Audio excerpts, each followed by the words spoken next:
Hi guys, magandang buhay. Nandito pala kami ngayon sa Yungan. This is part of Taoyuan. So mamaya aakyat tayo dyan sa bridge na yan para makita natin yung view sa baba. Pasok muna tayo dito sa loob at bibili tayo ng makain-kain kasi nagutom na. Ayan, maraming mga tao guys. And dito sa loob may mga restaurant at ano dito, luto-luto ng fresh na seafoods. Kung anong gusto mo, ayan, lulutuin nila na ano pa, fresh pa.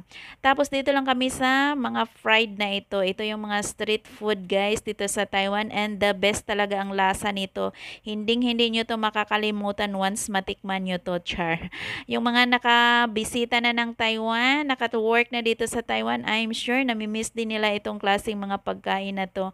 Masarap ito guys. Patok na patok ito sa bayan, char. Dito guys, kuha all you can lang tayo. Basta kaya nating ubusin at kaya nating bayaran, char. Ayan, madaming seafoods, puro seafoods dito guys. Dito naman sa tabi ay prepare na siya. So, kuha ka na lang kung anong gusto mo. Isang bowl is 100, tatlong bowl is 250. O, ayan, medyo naka-less tayo pag tatlo ang kukunin natin.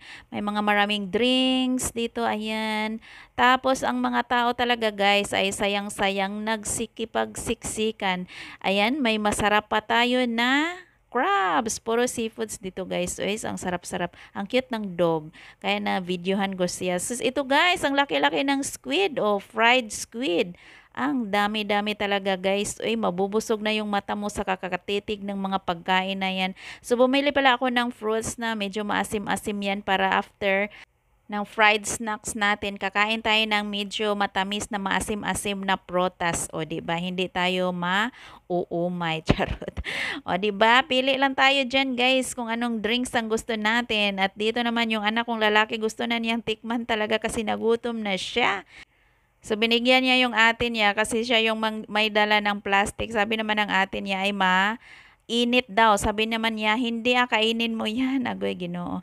Tapos dyan tayo, guys, matawid tayo dyan sa bridge. Tapos punta tayo doon sa kabila. Bago kasi yung sa kabila, hindi pa namin napuntahan yan. Kaya ito na yung view kung nandiyon ka sa taas ng bridge. So, ayan, puro siya boat.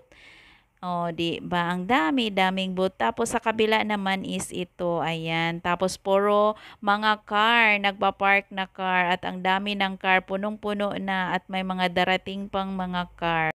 At may pa-show pa dito, guys. Mga ano ito, senior, oh, mga senior show. Akyat muna tayo dito sa itaas guys. Tingnan natin kung anong meron dito. Ay, may ano dito, magic show. O, tiwang-tuwang-tuwa yung mga bata guys. Ayan, yan ang gusto mga bata. May mga magic. At silipin naman natin ang kagandahan ng kabilang party sa lugar na ito, char. Tapos guys, naghanap na kami ng place para makakain na kami.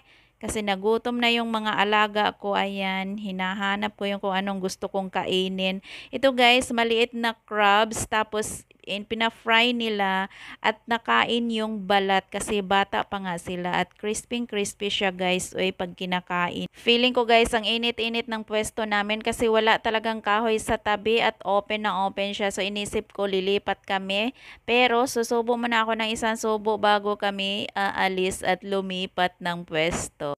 At dito na nga kami nakalipat sa may damuhan guys. Maganda dito kasi medyo masarap yung hangin, malamig kasi may mga kahoy nga sa tabi. So dito muna kami, huwag mo nang mag-arte-arte mga anak at jowa ha. Mag Boy Scout, Girl Scout muna tayo. So ito guys is shrimp ito guys at may balat na din siya na pina-fry nila. So kakainin natin pati balat.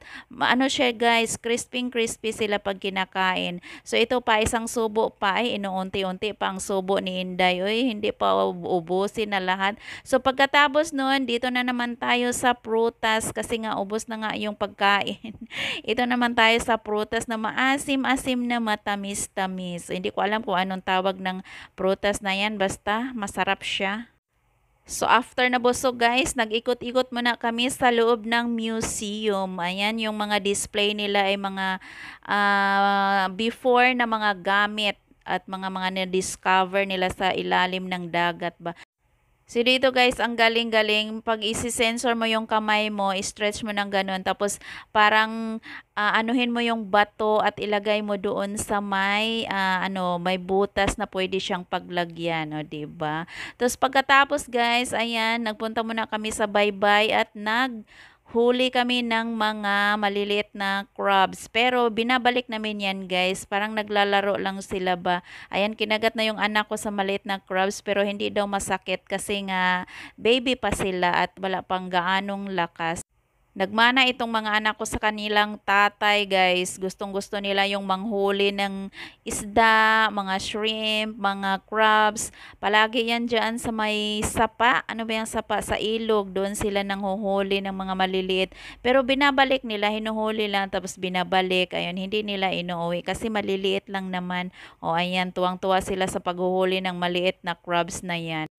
Ganyan lang ang katuwaan nila guys at ako naman ay natutuwa din kaysa doon sila sa mall na bili lang ng bili. So dito na lang kami natutuwa pa sila at nag-e-enjoy pa sila sa ating mga nature o char. So 6 o'clock in the evening na ito guys at ganyan na yung kapaligiran. So hanggang dito na lang. Thanks for watching everyone. Bye!